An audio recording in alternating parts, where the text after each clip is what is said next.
Hello, today we look into C3 browser.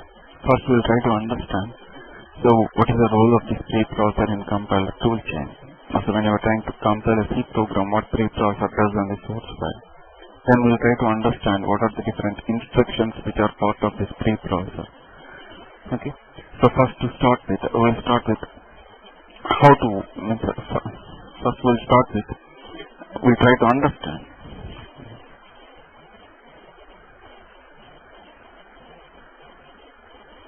Today we'll try to understand what is a preprocessor, what is the job of this preprocessor in the compiling toolchain. So then we'll try to understand what are the different instructions which are part of this preprocessor and how to use them. Okay. Now to start with, first we'll try to understand what is the C compiler toolchain. What are the different tools which are involved in C compilation process. Then we'll try to understand exactly at which position this preprocessor gets invoked when we try to compile a C program. Okay.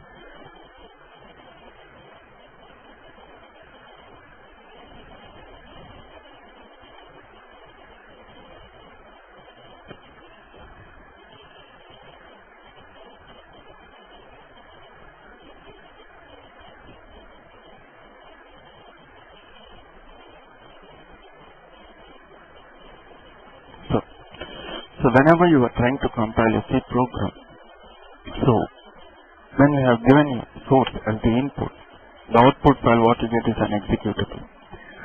So in C compilation steps, there is no single tool which will convert the source file into the executable.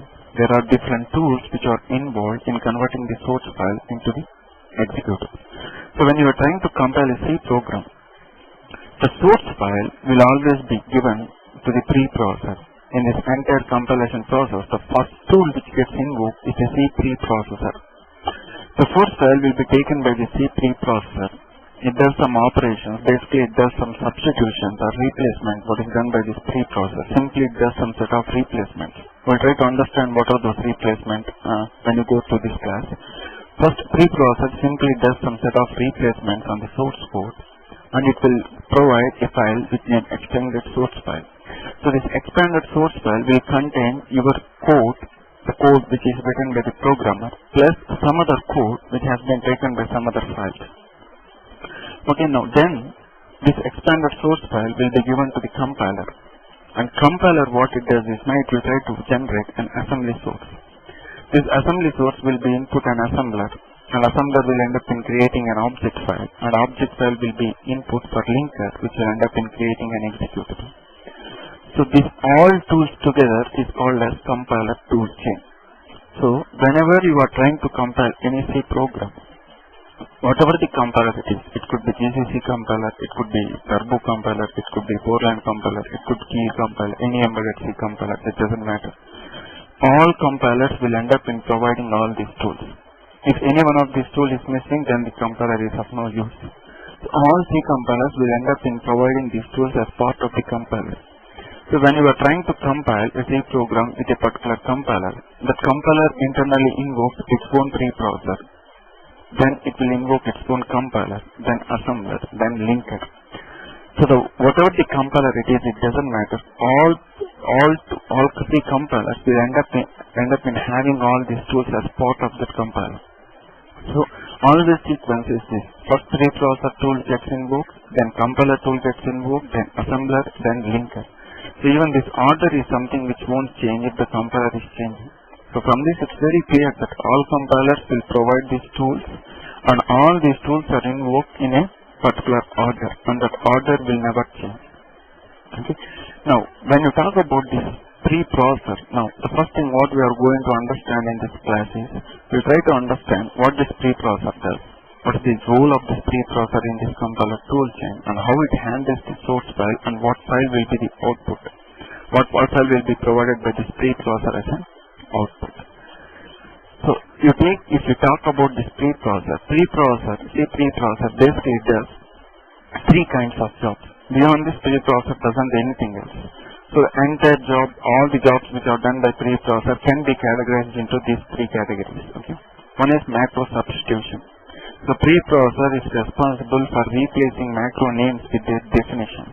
We try to understand what is macro and what could be the definitions, how many kinds of macros are there. So the first thing what preprocessor does is it will do macro substitutions. It will do inclusion of header files. So hash include is a statement what we generally use in C programming languages. What it does is it goes to the file, it will take the content of the file and it will copy that into your source code. So here what preprocessor is doing is other job of preprocessor is it will take the content of a file which is being included with the hash include, and that content is something which will be inserted into your source code, and that we will call it as expanded source file. The other important job what the preprocessor does is conditional compilation. Okay, so we'll try to understand all these things one by one. So preprocessor basically does these three kinds of jobs: macro substitution, including header files, generally called as inclusion of header files, and conditional compilation. Clear? Now, first we'll try to understand macros, how to define macros and how to use them. Then we'll try to understand what is how to include the header files. Then we'll try to understand what is conditional compilation. Okay. So when you talk about these instructions which are part of preprocessor, they are generally called as directives. So any directive or any instruction which is part of preprocessor will always start with hash followed by the instruction. Okay. Any statement which starts with hash are called as directives. All preprocessor instructions will always start with hash. Okay. So all the instructions in preprocessor, as they are starting with hash, we can call them as directives. And preprocessor do support different kinds of commands, different category of commands which are used for different purpose. That's the reason why you have different hashed or different directives which are available in preprocessor. So first we'll start with how to create a macro. What is a macro? How to create a macro, and how this what the preprocessor will do with macros in this compilation process. Okay. So macro, you can consider this macro as a variable in C programming language. Generally what variables does is like when you want to store some value into the memory, what we do is we'll end up in creating a variable with some name and with some type. So it goes to the memory, it will allocate some memory, and within that memory it will try to store the value in the way you have told. Like how it is represented, it always depends upon what kind of variable it is. In preprocessor, the variables, same what we do with in C programming language, same thing can be done with preprocessor, but it is called as macros. So macros are nothing but symbolic constants. What we do is we will take up some value. For that value we will assign some name. So whenever that name is used in your source code, what preprocessor does is it will replace that name with that definition what you have given, with its value. Now here, these macros, when you are creating these macros doesn't occupy any memory. Why? Because don't take the literal meaning that as I told that these are variables, don't take the literal meaning of that. So it acts like a variable, but the only difference is they don't have any type. Type is not associated with any macros. Okay. Simply they will have some name, and that name will have some value. And whenever you use this name in the source code, it simply replaces with its value. Who does this job? Preprocessor does this job. So preprocessor is responsible for replacing macro names with their definitions. So to create a macro, we should use some preprocessor instruction or not. So here the preprocessor instructions which are used for creating macros is hash define. Hash define is the directive which is used for creating macros. So the syntax is something which looks like this: hash define followed by macro followed by its definition. This is how it looks like. But in preprocessor, these macros can be categorized into two categories. One is called as object-like macros, another one is called as function-like macros. So in preprocessor, these macros are basically divided into two categories. One is called as object-like macros, and another one is called as function-like macros.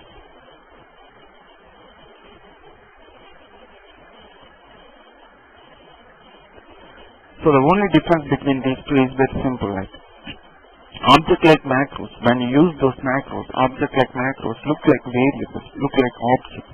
Whereas when you use a function-like macro, they look like function calls.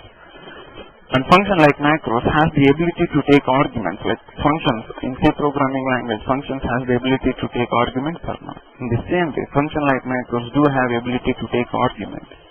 And that arguments are something which will be expanded to the values what you have passed. Okay, so look into that. To start with, first we'll look into object-like macros, how to use them, when to use them. Then we will look into function-like macros. So first, let's take a small example. Now here, in the source code, here, any statement which starts with has defined is called as a directive which is used for creating macros. And syntax is this: has defined followed by macro name. Generally there is a naming convention which is used for selecting this macro name. You select whatever the name you want, but make sure that they are in capitals. Just it's a programming standard which is followed by programmers. It need not to be mandatory in all the cases, but it's always better to follow the standard. So always try to give the macro names in caps. Okay. So here, this is the macro name and its definition is this. And here I am defining one more macro with name pi and its definition is this. So in my source code, now what I can do is I can use these names instead of the values. Okay. So here what I am trying to do is I am just giving int a is equal to max. Now what the preprocessor does is wherever it finds max, it simply replaces that with its definition. So here I am using pi. So what it does is simply replace this pi with its definition. Now these values is what we will call it as definition.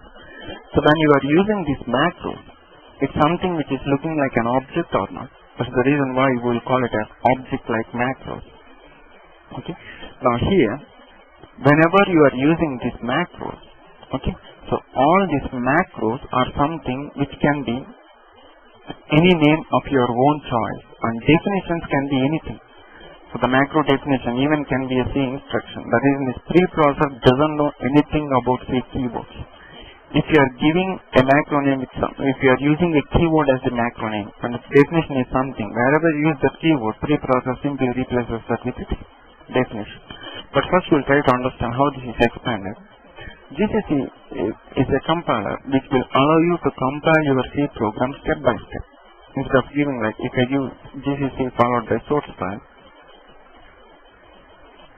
and if you press enter key, now what happens here is this instruction, this command will end up in invoking all the tools which are involved in compilation process, and finally you will end up in getting an executable with name a.out. What you can do is you can instruct the preprocessor to stop at some point. If you want to just invoke a particular you want to invoke a particular tools or set of tools. So to invoke preprocessor, just to stop at preprocessor stage, what we can do is we can pass -e followed by first dot. Now if I press this, now if you look at this, simply I am not writing that into the file directly, I am showing that onto the console. So your source code simply contains max of how many lines? 23 lines, look at here. Right? Now what we do is, we'll try to compile this, and we'll try to create an expanded source file, nothing but output file.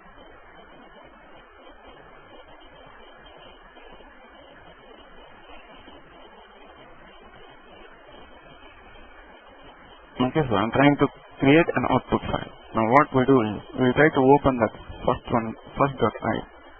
Now if you see this, if you see the content of this file, it's around 847 lines.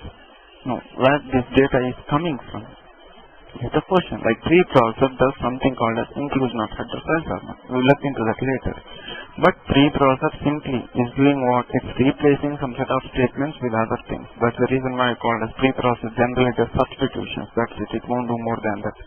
Now hash include stdio.h is being substituted with the content which is present in stdio.h. That's it. But look at the source code. In your source code, you have made use of max, right? But here in expanded source file, instead of max, you have its definition. Its definition was 100. Now here, instead of pi, I am getting its definition. So this is how you will use object like macros. So to create that, we will use hash defined directory followed by macro name followed by definition. As I told, like preprocessor doesn't know anything about say keywords. What you can do is you can define anything as its definition. So here in this case, what I am trying to do is I am trying to provide a macro with some definition, and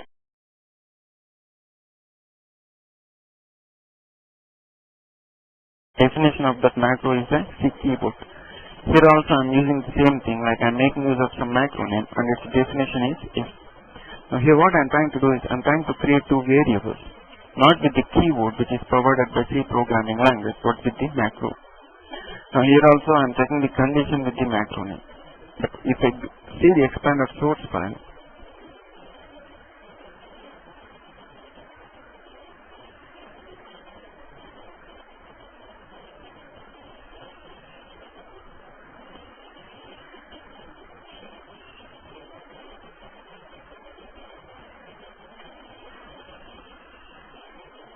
come down. Now you won't see the macro names like integer or condition. They are simply replaced with what? With their definition. So the definitions of the macro can be anything. It could be the values or it could be predefined keywords. It doesn't make any difference for the preprocessor. Now here, what else you can do with preprocessor is the definitions can be more complicated definitions where it need not to be a single value. It can be multiple values. So there is one more operator which is provided by preprocessor is continuous line operator. What it does is, if you are writing a single statement in multiple lines, okay, you can break that with the help of this operator, slash operator. So what it does is very simple. So once I have given slash and if you press enter key, the next one is also treated like the continuation of the previous line. Now here, after 2 I am giving this, so 4 is treated like continuation, 6 is treated like continuation, as well as 8 is treated like continuation. Now this we will call it as continuous line operator, which is provided by preprocessor. Now preprocessor, what it does is, it will make all these lines look like a single line in the expanded source file.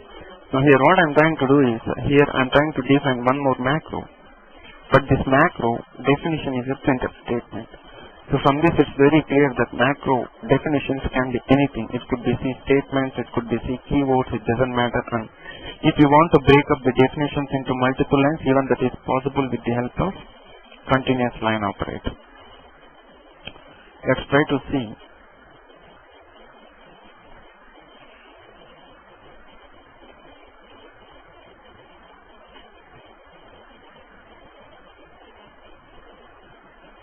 Expanded source file.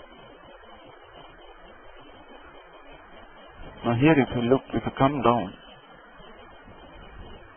and you can see, so here I am trying to create an array of integers and whose values are 2, 4, 6, 8. So in my source code, actually instead of this I made use of those macro names, and that macro name definition is broken into multiple lines with the help of continuous line operator. And here I made use of new line macro name, and here it's being replaced with its definition.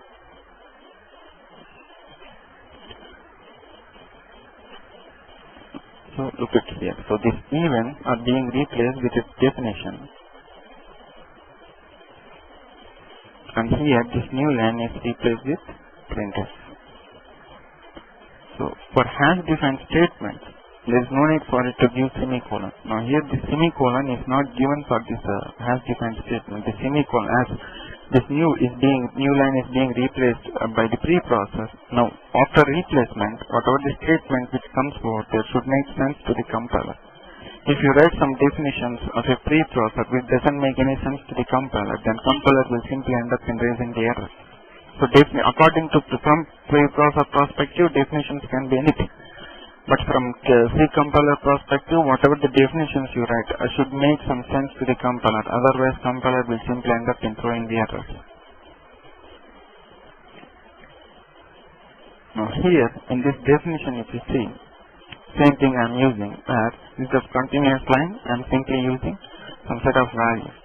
Another thing, if you see here, the definition of max is one more macro name. And this macro name is something what we'll call it, a macro name is defined with some value. So when you use max here, that max is expanded to, when you use max, that max is expanded to size and size is expanded to its definition. So a macro definition can be another macro name if it is really required. It's possible to create a macro whose definition is one more macro. Now generally,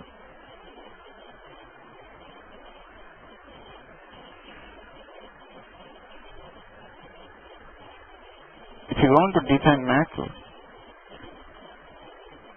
macros need not to be so simple. If you want, you can define more complicated macros.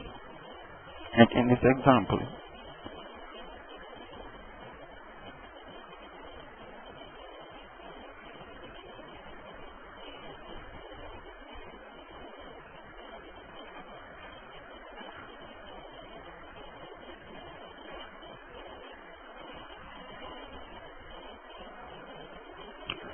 now here,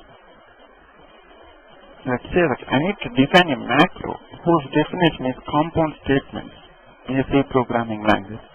So the macro definitions need not to be a single C statement or need not to be a value. It could be more complicated compound statements. Like in this case, let's say that I need to define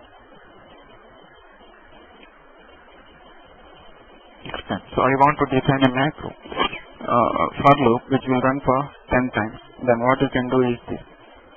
Define this, and what we do is like you just write normal C program. Okay, now here I will give I is equal to 0.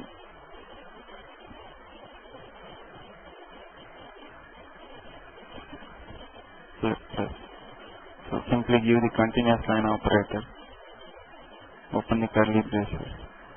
Again you make sure that you give continuous line operator so that the next statement is also treated like definition.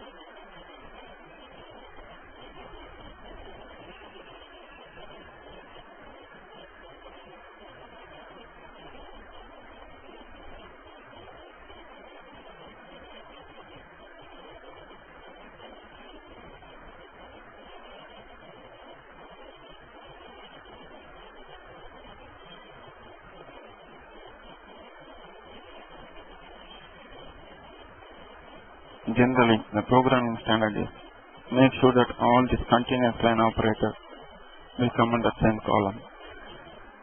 So simply I am doing this.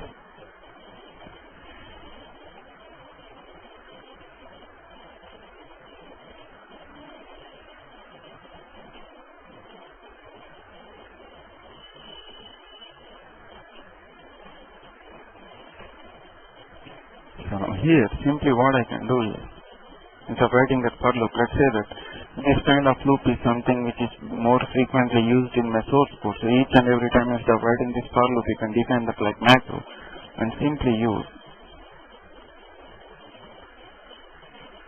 for loop, its name, that's it. Now what happens here is, now this is a macro, and this macro do have some definition. It's a compound statement. Now if we create expanded source file,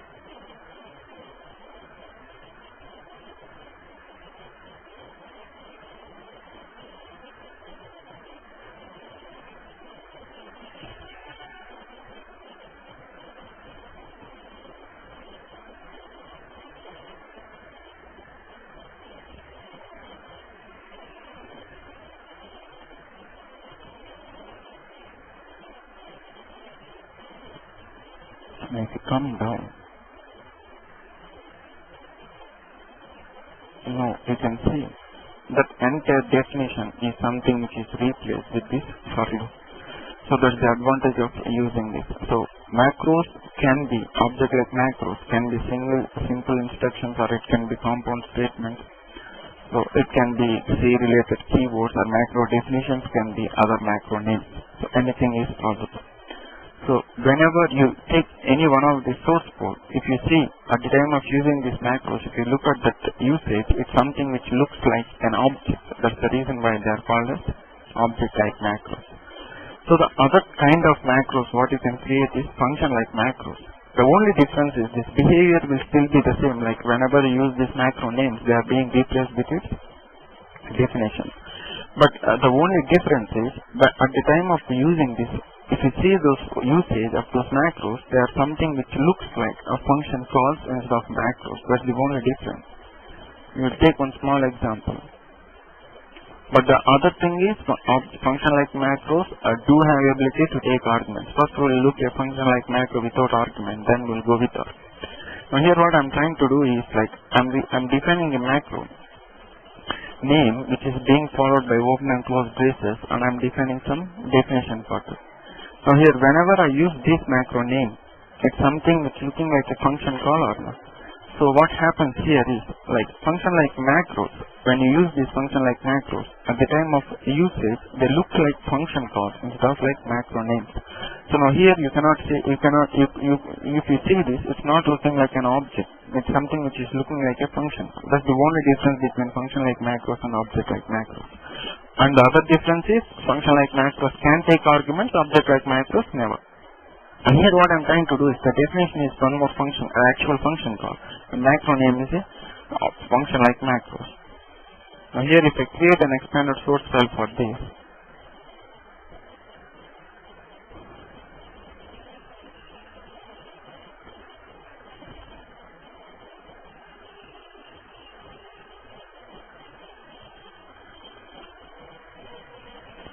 let's try to see this expanded source file. Now here it's being replaced, that macro name is being replaced with its definition. Now if you want to pass arguments to this function like macros, it's possible. If you want to pass the arguments, like, it's something which is possible. Now in this case, what I'm trying to do is, I'm defining a macro, function like macro, which has one argument in it. Now here I'm using its definition, and within its definition I'm using this argument. Okay. Now here, when I'm invoking that, I'm making use of this macro name, and the argument what I'm passing is a. Now what happens is, wherever you use this argument n, in the definition of this function like macro, it's simply replaced with the argument what you pass here. So after replacement, it's something which looks like a check of n. So let's try to create this expanded source file. And if you see here, that's something which is replaced with the argument what I have passed. So wherever you use time of, if any function like macro is taking any argument, if you pass any argument to that, in its definition, wherever that argument is used, it's simply replaced with the value what you are passing at the time of invoking that function like macro. So as these are looking like function calls, that's the reason why they are called as function like macro.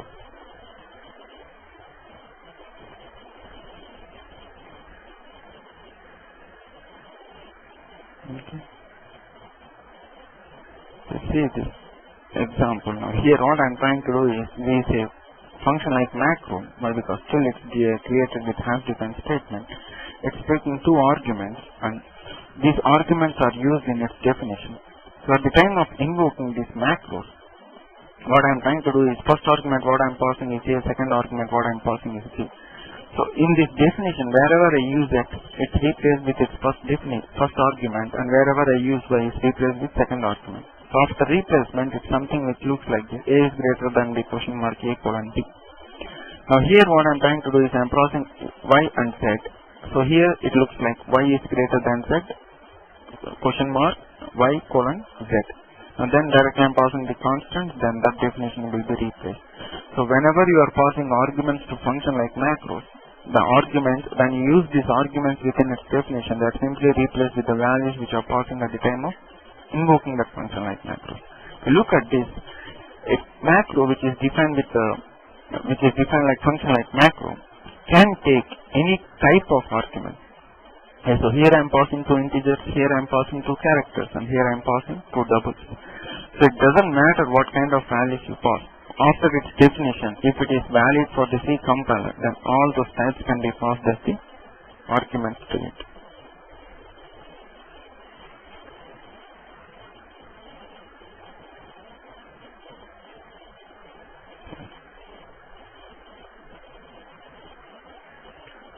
Now here what is happening is simply it's being replaced with what? With its definition. The warning what you got is instead of %LF I have given C here by mistake, so you can change that. Now clear with this, so this is how function like macros will be used.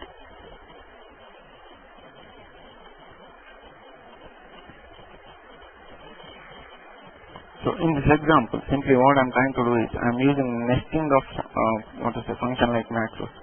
So big I am passing A and B, and after its definition, whatever the argument which I get as the first is something which is being passed to another big. So in this case, if we see how this will be expanded, this is how it expands.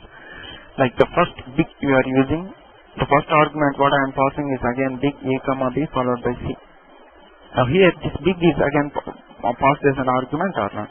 So that will be replaced with A is greater than B, question mark, A, okay, colon, B. Thus the first, this entire thing is replaced with that. And that entire thing will be argument for this or not. So what happens is the same argument is something which is again, so the same definition is something which is again replaced. So if you look at this,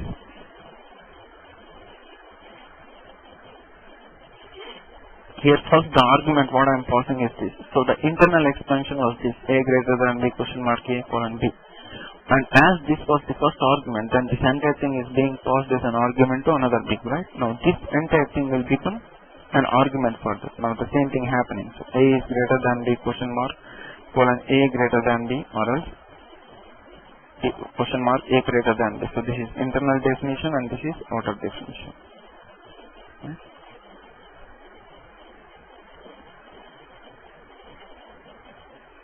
Okay, clear with this? Now here internal is nothing but A greater than B question mark A colon B, and that entire thing will be definition for other things. So wherever you use that, it simply replaces with that. Okay, now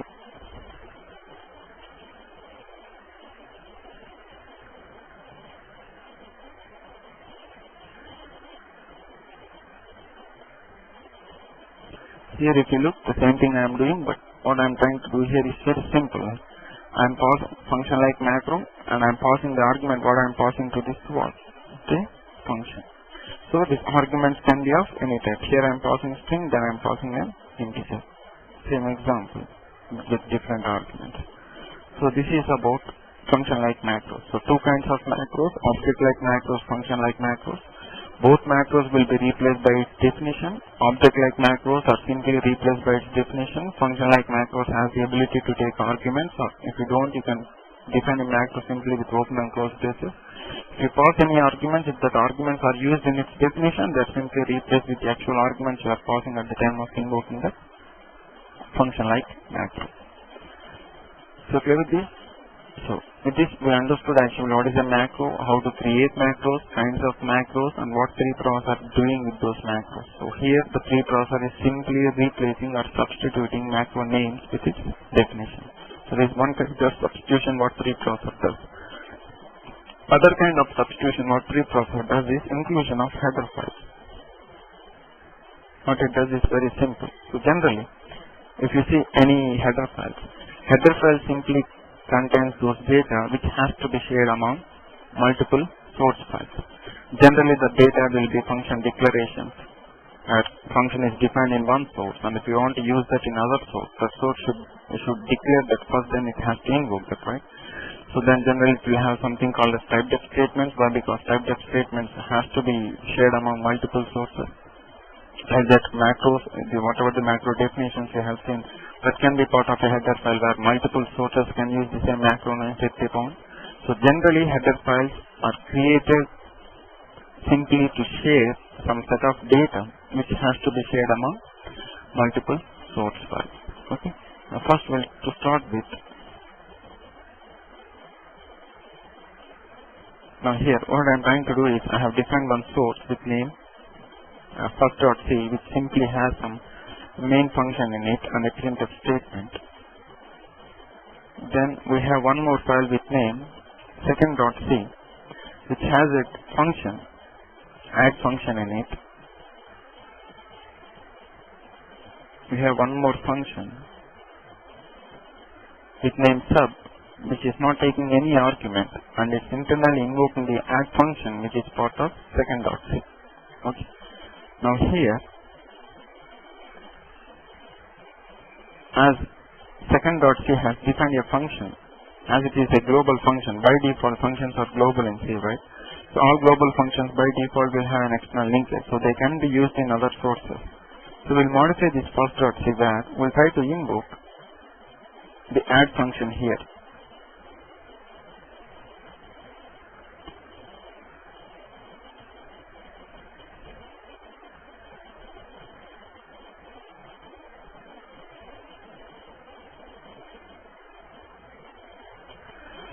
So I am invoking this add function here, right?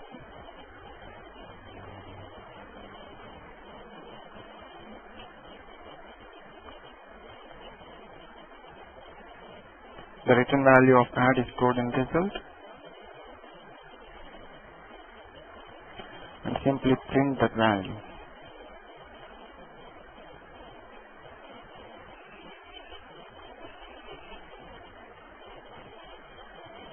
Now here, in first.c I am using add, which is part of second.c. In third.c again I am using add, which is part of second.c. Now at the time of compilation we know that we need to compile all the sources. So you are compiling that, and if you run that you will end up in having the result without any problem. But the problem here is, even though I am not declaring those functions, add function in first.c, or if I am not declaring add function with external keyword in third.c, still it's working, right? Then why I need to declare these functions? So you know the disadvantage if you invoke a function without declaration, right? So without declaring that function. So as this definition is part of some other source, compiler can compile only one source at the same point of time. What happens here is this. Preprocessor, what it does is, it will take one source, it will include that. Okay, it will take one source, and what it does is it will include that file, and what it will do the So what it does is, like, it will work on first source, it will read the source, it will compile that, then it goes to the second, then it goes to the third. By the time it compiles the first.c, it doesn't know what is the definition of second.c. By the time it compiles other c, it doesn't actually what it has to do. Now here what happens is very simple. Now just look into this, like,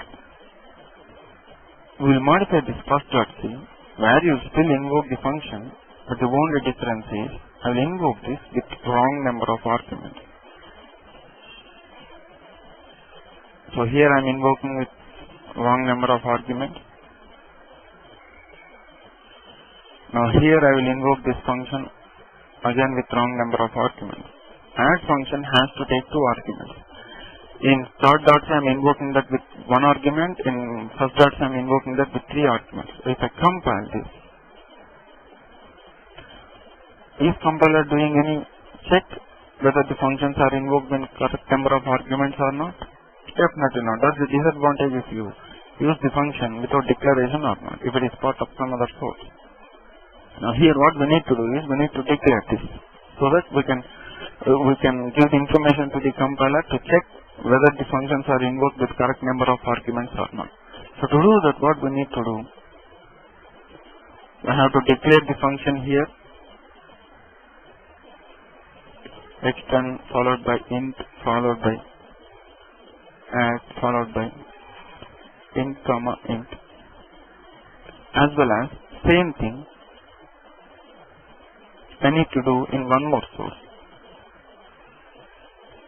Because same function is again called here or not. Extend int add int comma int. Now what's the problem here? Like, in this case it's only two sources, so what you are doing is you are writing that manually. What if the same function is used in 10 sources or 20 different sources? In each and every source I need to keep on declaring this. Why you do that? We have a statement which will be used by multiple sources. Why can't you put that in one file, and why can't you share that file to all? So that's where header files are very handy. So what we do is we try to create our own header files. Now within this header file, what we do is we'll try to declare those like. We'll place all those statements which has to be used by multiple sources.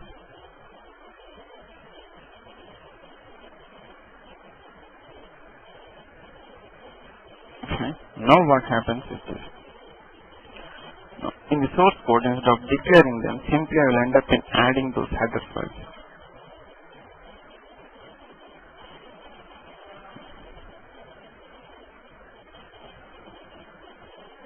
Now here I will remove this statement and give hash include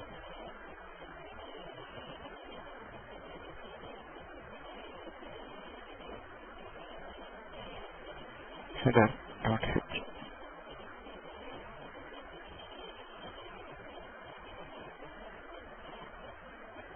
Here also I will do the same thing.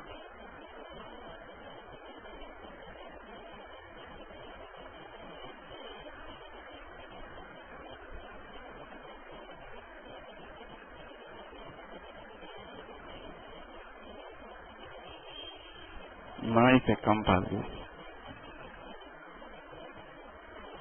now it ends up in showing the too many arguments and too few arguments. The reason is in start.c you are invoking that with only one argument, where actually I need to pass 2. In first.c I am passing 3 arguments, right, where it has to be only 2.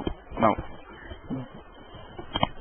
this is possible just by declaring the functions, and as this declaration has to be shared by multiple sources, required by multiple sources, instead of writing them in individual sources, what I am trying to do here is, first I am going to create a header file, place all those statements which is required in multiple sources, and simply include this header file in any of the source. Here what preprocessor does is very simple. Preprocessor, the other job of preprocessor is inclusion of header files or not. So what preprocessor does is, it will simply read the content of those files which is given with hash include, and it will copy that content into the expanded source file along with the data what you have. In this case, if you see, as this statement is not directly available in your source, but it's something which is part of this my header. So what it's doing, it's opening this header file, taking the content and simply copying that into expanded source file. Same thing is happening here, like whatever the content which is part of stdio.h, all that content is something which is copied into your expanded source code or not. So this is another job of preprocessor. What it does is, it simply includes the contents of the files what you have given in less than or greater than mark or double quotes with hash include statement. Now preprocessor has the ability to include any file. It need not to be always the header file what I need to include. If you want, you can include some other files, like let's say this. If I compile only first.c, it will end up in raising the error that add is having some arguments, like let's correct that. As we are passing wrong number of arguments and declaration is something else, it's throwing that error. So we'll invoke that function with correct number of arguments, but we'll try to compile only first. Now obviously we should get an error that definition of add is not found or not. Why? Because definition is there in second. We need to provide that file. Now here this is the problem. Now here what you can do is, you can compile first.c as well as second.c. The other way of doing that is, open first.c, include second.c.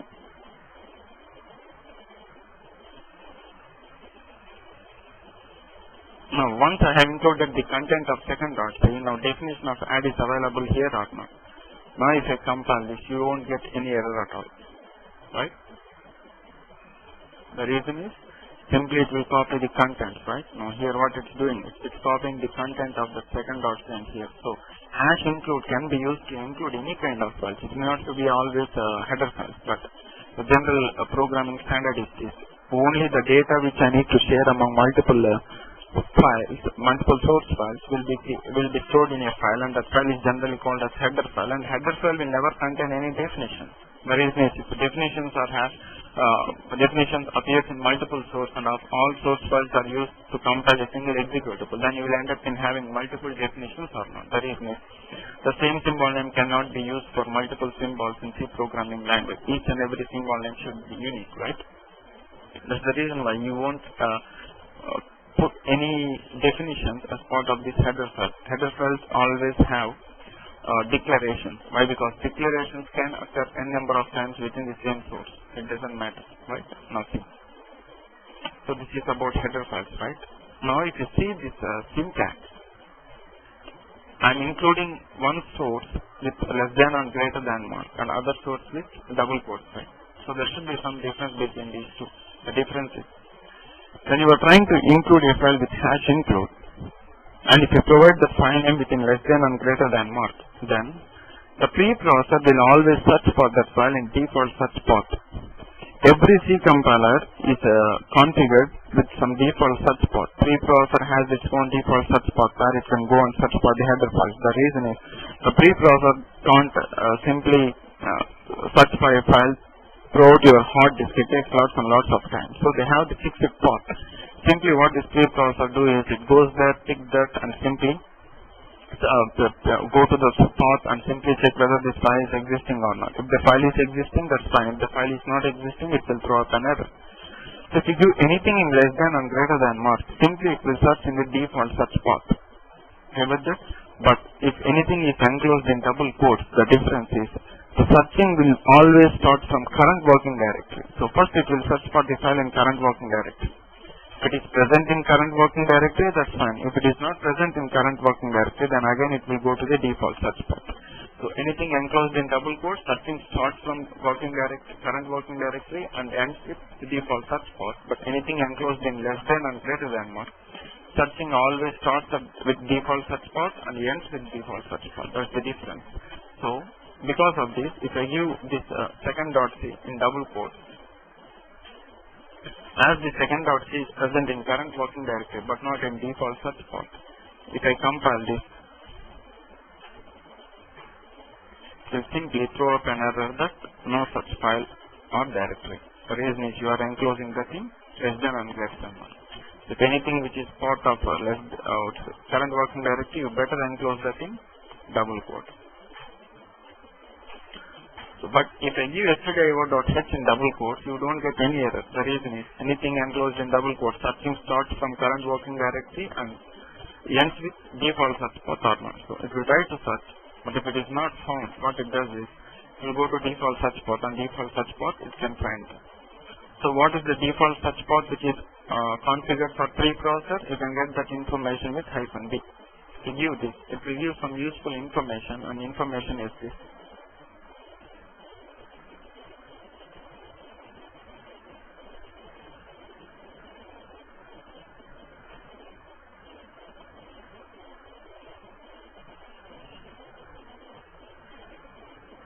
Now here, it looks, if you see this, it's invoking the preprocessor, and the preprocessor default search path is this. Anything which is included in less than or greater than mark will look into this folder, it will look into this folder, it will look into this folder, as well as it will look into this folder. So if your file is part of any one of these directories, then you will never get an error. If it is not part of any one of these directories, and if you enclose that in greater than or less than, simply it will throw up an error. This is how it works. So this is how the header files are included, and this is the use of header files. Okay with this? Now we look into. So the second job of preprocessor is replacing the hash include statements with the content of those files. Now another useful commands which are very powerful and very widely used is conditional compilation. So what this conditional compilation does is it's very simple. Let's say that I have a source code. Some content of source code is something which should not be visible to the compiler. So if any content which is part of your source code, if it is not there in expanded source file, the reason is compiler compiles the expanded source file, right? Then the compiler can never generate the equivalent machine instructions for those. It means that data instructions are part of source but not part of executable. So if you want to hide any set of statements from compiler so that the equivalent executable is not created, won't be created, then you will always go with what? You will always go with expanded source file. So how to do that? We will look into this. For that, a preprocessor has provided different conditional directives. So in every instruction in preprocessor is called as directives, right? So the directives which are used for checking the conditions and deciding what data should be added into the expanded source code, what instruction should be hidden from expanded source code, is called as conditional directives. So preprocessor do provide different kinds of conditional directives. Now what are those means? Any directive starts with hash, right? So hash, one of the conditional directives is if this. Another one is hash if and if. Another one is hash if. These are the three different conditional directives which is provided by preprocessor. With all these three, if you want, you can use else statement or elif statement. And every conditional directive should end with and if. Hash and if. So the generic syntax of any conditional directive is something which looks like this.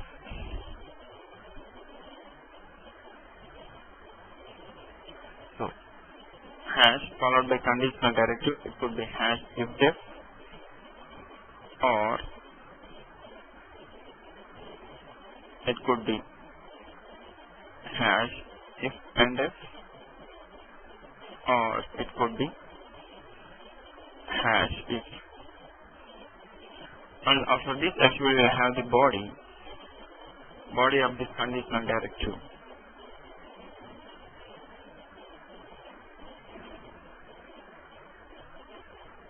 And every conditional directive should end with hash and if.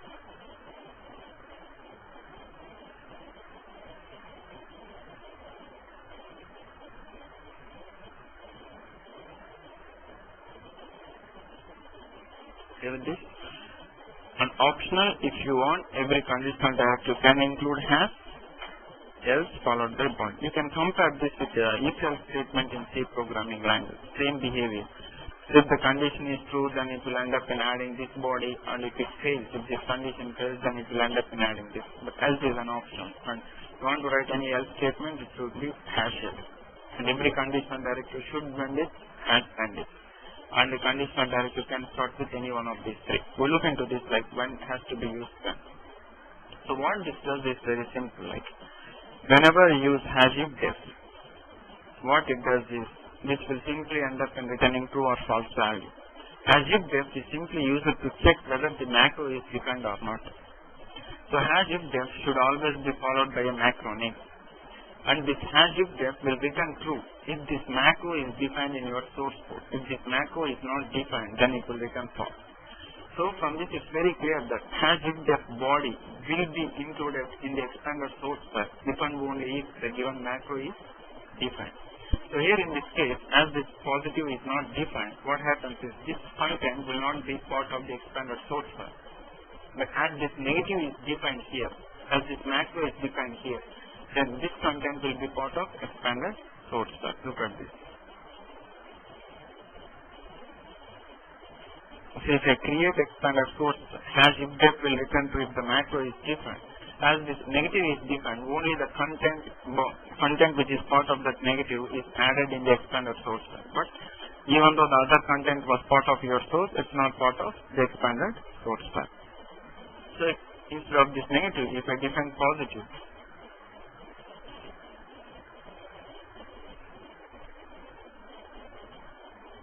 now what happens is positive content gets added. The first conditional directive data will be part of expanded source file, but the other one won't be. So like this, you can control what data should be part of expanded source file, what data should be hidden from the compiler with the help of conditional directives. Okay? It's very widely used in the debugging. Let's take one small case study. Let's say that I'm writing a C program, very big C program, which basically does some mathematical calculations. So let's consider that, let's make an assumption that the output what I get, the final output what I get from this program is being calculated from 10 different intermediate results. Clear with this? So a big program which does some lots of mathematical calculations and it will provide an end output, and that end output is actually being generated from 10 different intermediate results. So let's say that you have designed the program. Now you have compiled that and you are executing that and you are doing testing by giving different inputs. So now when you give different inputs, let's say that for some outputs the final output is correct, and for some inputs the final output is not correct. So when I provide, let's consider this. If I give integers as the input, the output is coming correct. But if I provide floats as the output or any real numbers as the input, then output is different. So where could be the problem is, the problem could be any one of these expressions which are generating that intermediate results or not. If any one intermediate result is not generated correctly, then you cannot expect that final output will be correct, right?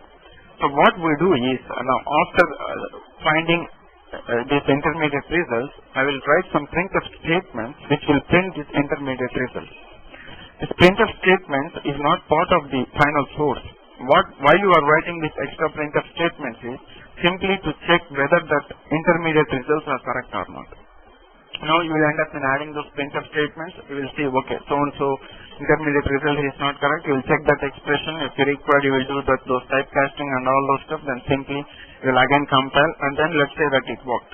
Now what we do, again we need to remove those printf statements. Why? Because the end user may not require all these printf statements. These printf statements now can be considered like debugging statements, simply used for debugging. If that is the case, then whenever the problem is coming, adding this printf, whenever the problem is not there, removing them, and again if the problem comes, again it's adding, is a headache problem or not? So what we do is, we will write all these conditional, all these debugging statements as part of a conditional directive. Now here what we do is, if any printf statement which has to be included only at the time of debugging, then I will write something like this, #if def.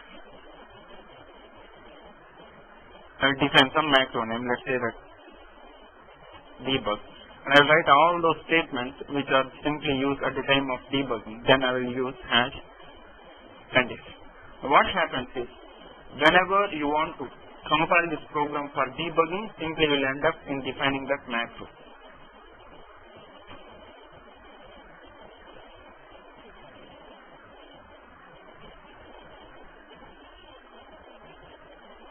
So even though if your source is having the debugging statement, it's not a problem. It's included if and only this debug macro is defined. So if you are compiling this for testing, okay, give that. So once you have tested and everything is done, then you remove this definition and you compile that.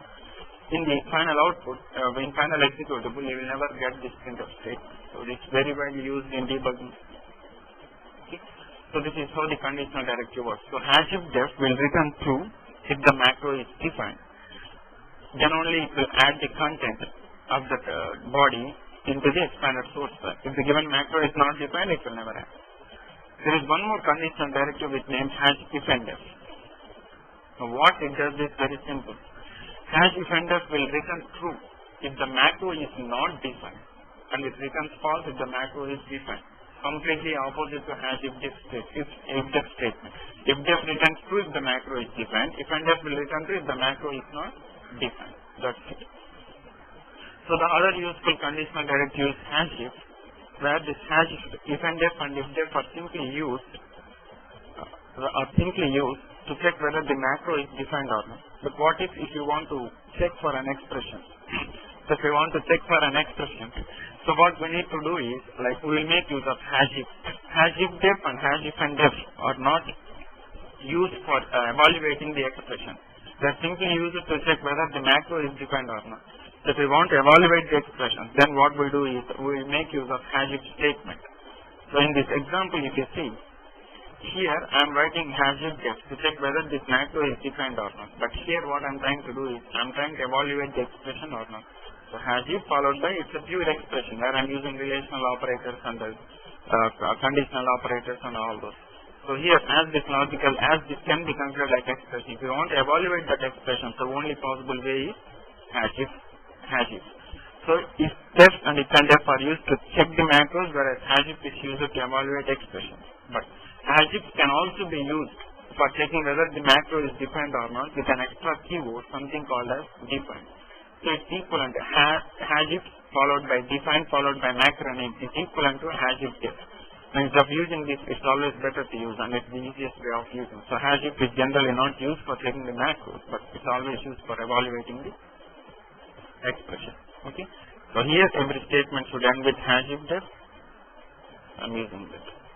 So this is how it works. Now if you have like multiple, like if I want to construct a else if ladder. What you can do with C, in C conditional constructs, what you can do is you can end up in providing those things, or in the same way if you want to create else if ladder, then you can go with LIF.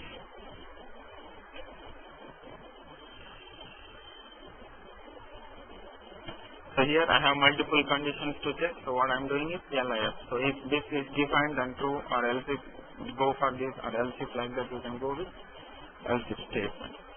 So clear with this? So this is about conditional directives, very useful and very widely used. Okay. Now we will try to understand how to avoid a recursive inclusion of header files. It's one common question which is being asked in most of the interviews. So just we'll try to understand how to avoid recursive inclusion of header files. Anyway, the predefined header files any predefined header files is taken care of, but if you are creating your own header file with the same behavior, then you should simply apply some logic. That these conditional directives are very useful. So in the previous example, what you are trying to do is in first.c you are trying to include your own header file.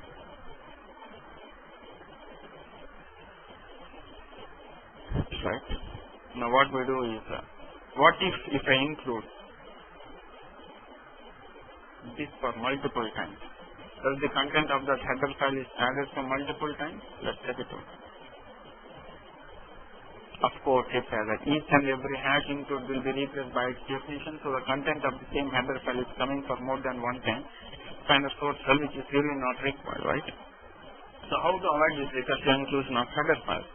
Simply you will make use of this conditional directive. What we do is, the entire content which is part of that header file will be placed within a conditional directive body. So here hash defender is useful. So hash defender will define some macro, some name of your own choice, but always make sure that it reflects the header file. Header underscore hash is the macro. So if this is not defined, then only I am asking to add the content of this. Otherwise, I won't add this.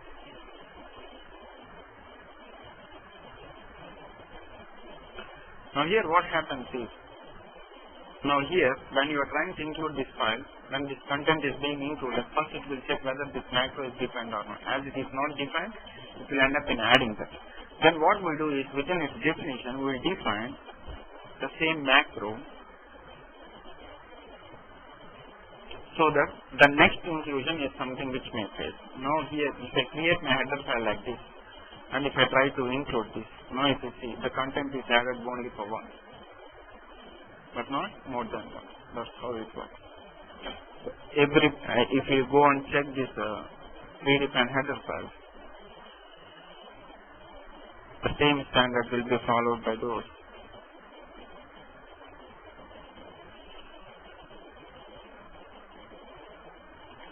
So here, what they do is, entire content of the header file will be defined in some macro. First they are checking whether this macro is defined or not. Then they are defining this. And it's something which always ends with hash and if. It's a equivalent end statement for hash if and if, which is defined on top. So this is how we will avoid recursive inclusion of header file. Simply what we need to do is, define some macro here, check for some macro. And if that macro is not defined, then immediately define that macro. So for first time it will be true, for second time, from second time it will be false. The reason is you are defining the macro immediately once it enters into the body, right? This is how it goes.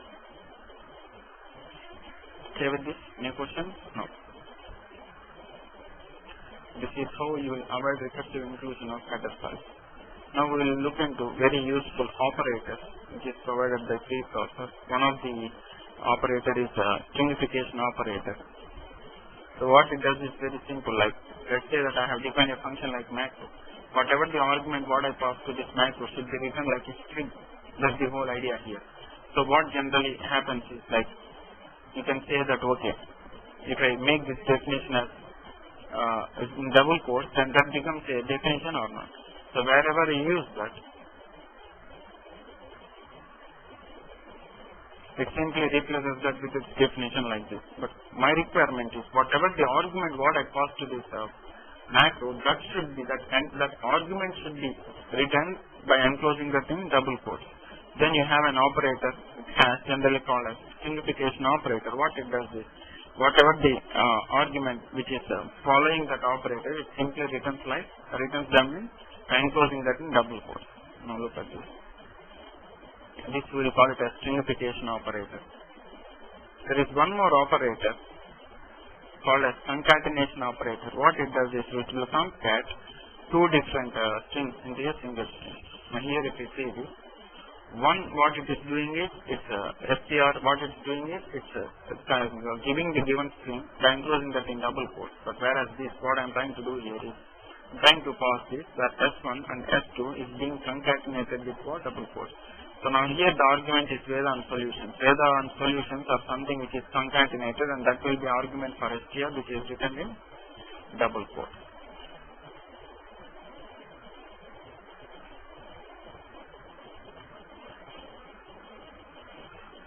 So this is about concatenation operator. The last thing what is left in macros is veridic function, veridic macros. So it's possible to define a macro which has the ability to take n number of arguments. So to do that, we need to define the macro where the arguments are simply 3 dots. Okay. Now once you do that, you pass n number of arguments to this, and definition will be simply this name, predefined macro name v_args. What it does is, whatever the arguments you pass, but simply it will take that arguments and simply replaces that with this. It's possible to define a macro, function like macro, with n number of arguments. So that is what I am doing here. Okay.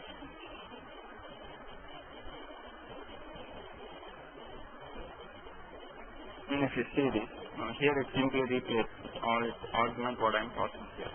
But because in printf I am using those macros, that's it. I am not using anything. Here with this, like same thing, like very useful when you want to wrap the printf or scanf statement. Like here I am using one error and print sum of. So here I am using where I am passing arguments. The reason is I don't know how many values I am going to print when the error comes. So here also I am doing. There is the advantage of using veridic macros. So this is about preprocessor. So preprocessor do provide lot of features which is used by programmers whenever they want. Okay. In next session we will look into veridic functions. So we have veridic macros, we have veridic functions. In next session we will look into how to use veridic functions.